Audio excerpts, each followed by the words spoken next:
I didn't plan to make a video today, but I found something very interesting. Since I'm a big fan of NASA, I like to watch many of their videos. Today I was watching this old footage from the Challenger mission. I was thinking I need to stop spreading this flat earth bullshit because maybe NASA is legit and maybe all their missions are real. Watching NASA videos is a good way to make yourself believe it's all real.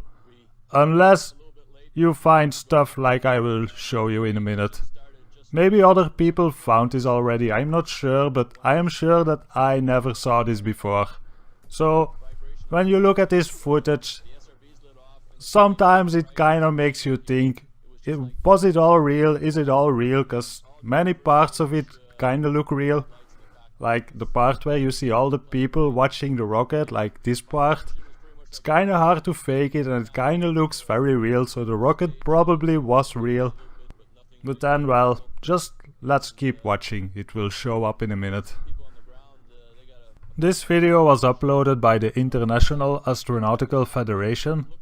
And like a good reporter or a good journalist, I check my sources and this is what Wikipedia told me. It's an international space advocacy organization based in Paris and founded in 1951 as a non-governmental organization.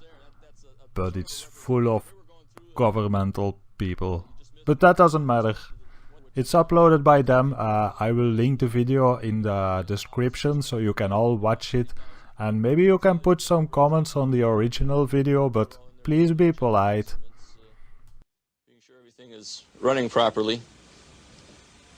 The next scene you'll see from the cockpit is when the solid rocket boosters departed, and that was really a bright flash. And after that, this is all showing the rocket from the Earth going to space. This is the real part because it is real. But now the rocket is getting into space, so now the fakery comes in.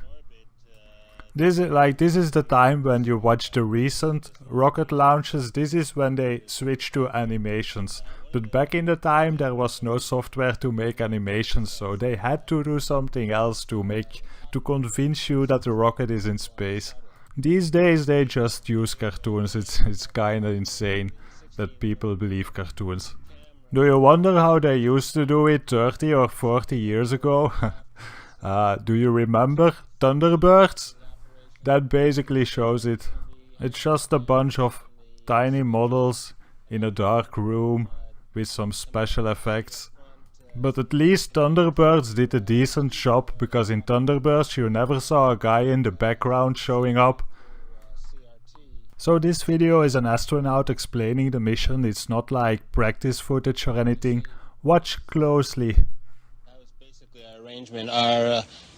Dan sat in the pilot's seat during this operation, sort of monitoring the motion of the vehicle, making sure that it was steady and that there were very few vibrations of any sort. This is a picture of the INSAT actually being deployed from the spacecraft. You can see that the deploy went very smoothly. At the moment of deploy... Did you see it? In the background? There was a guy in the background, man.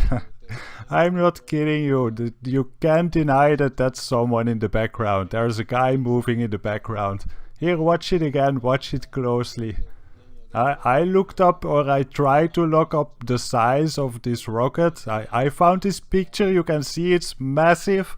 So if that rocket is in space and if there's a guy in the background in that footage, that means that there are like giants, but like insane big giants floating around in space looking at NASA. That's probably why they don't dare to go back to the moon and why they hide so much stuff. Space is full of giants. Well, NASA, this video was a lot of fun to watch. There's a lot of weird things in this. Let's keep watching a bit more of this. About a minute 20 seconds after deployment, you can see some of the jets on the spacecraft. Here you can see how they switch on the light of the Earth. It's kind of funny, isn't it? How do you explain all this shit? But at least you can see that the Earth is a ball. At least they are not hiding the shape of the Earth, or maybe is it a fisheye lens? Oh, the satellites start to spin for the video. Well, at least we see it's a ball, you know. It's even more a ball when it goes down. And it doesn't look like it's in outer space, it looks like high altitude at most. These old videos are a lot of fun to watch. Anyway, I showed you what I wanted to show you. Thank you for watching my video again. And by the way, I found a cool place where I can buy helium. So I'm not gonna launch a balloon or anything, but I have a pretty amazing idea in my head that I want to try for a long time already. I think I will have a video soon with my little helium project. I hope I can do it. More about that soon. Thanks for watching. Bye bye.